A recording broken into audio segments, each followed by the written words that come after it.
Selanjutnya kisah permata. Bagaimana kisah permata ini? Di dalam surat ke-70 ayat 4 dikatakan ada satu hari yang kadarnya 50.000 tahun.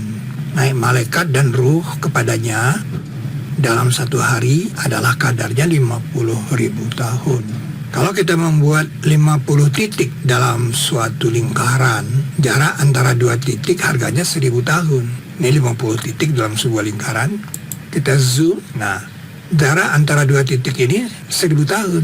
Jadi ini 50.000 tahun. Artinya waktu 50 itu ada dalam Al-Quran. Ini waktu 50 yang dimaksud. Jika kepada kita diberikan 50 koin yang bernomor dari 1 sampai 50, kita harus menyusun koin ini secara sempurna pada suatu lingkaran. Jika kita tarik garis dari 1 ke 2, kemudian dari 2 ke 3, dan seterusnya mengikuti bilangan berurut genap dan ganjil, seperti ayat ini mengatakan demi genap dan ganjil, wasyaf'i wal watr, ia akan membentuk bintang 50 simetri. Dia menghubungkan dua bilangan yang berurut. Bilangan berurut itu pasti genap dan ganjil. Terjadilah bintang 50 simetri. Pertanyaannya, apakah Anda bisa mendistribusikan bilangan itu? Nah, ini model dari batas haram. Di tengah-tengahnya baladil amin. Nah, kita namakan ini permata Al-Quran. Supaya tidak keliru, dikasih nama dulu. Kemudian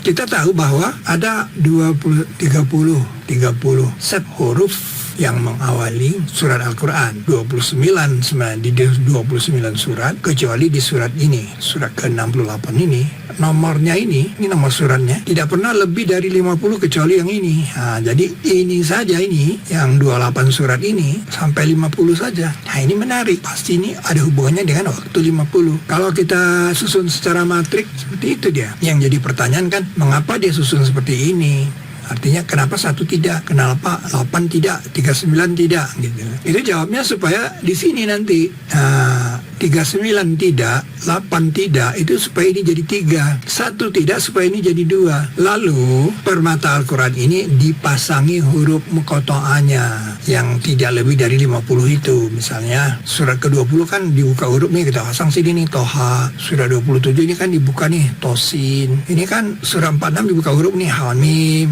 Ini dibuka huruf nih 15 nih Alif Lam Ra. Nah, ini tidak, 34 tidak. Kemudian 3 dibuka huruf nih Alif Lam Mim. 22 tidak, gitu kira-kira gitu. Nah, kita pasangin huruf muqatta'ahnya. Nah, seperti itu dia. Nah, yang tidak ada huruf muqatta'ahnya kan tidak ada mutiaranya. Jadi ini kita anggap sebagai mutiara. Jadi tidak ada mutiara, jadi kita hapus saja. Tapi ada bilangannya nanti kecil di sini sebagai penanda. Nah, kemudian kita tarik.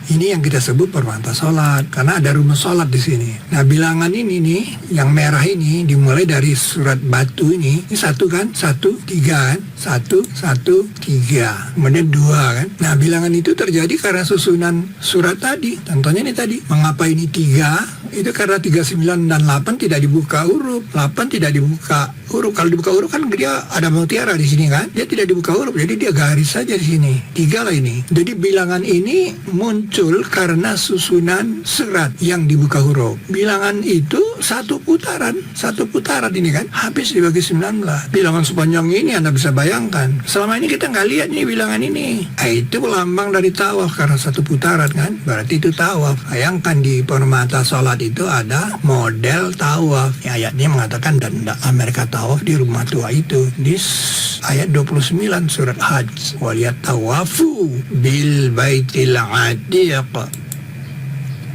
Nah, ini dia filmnya, tawaf itu putaran, dan itu dari batu. Nabi tawaf kan mulai dari Hajar Aswad, ini surat batu namanya. Kemudian penanda 28 dan 43. Ini 28 dan 43 ada penanda. Bilangan ini nih, nah ini kan ada bilangan nih di penanda 2 ini, bilangan ini bolak-balik, bolaknya tahun 1992, baliknya 2008 ketemu. Jadi baru kepikir dia harus dibalik, itu tahun 2008. Dicoba habis dia. Butuh 16 tahun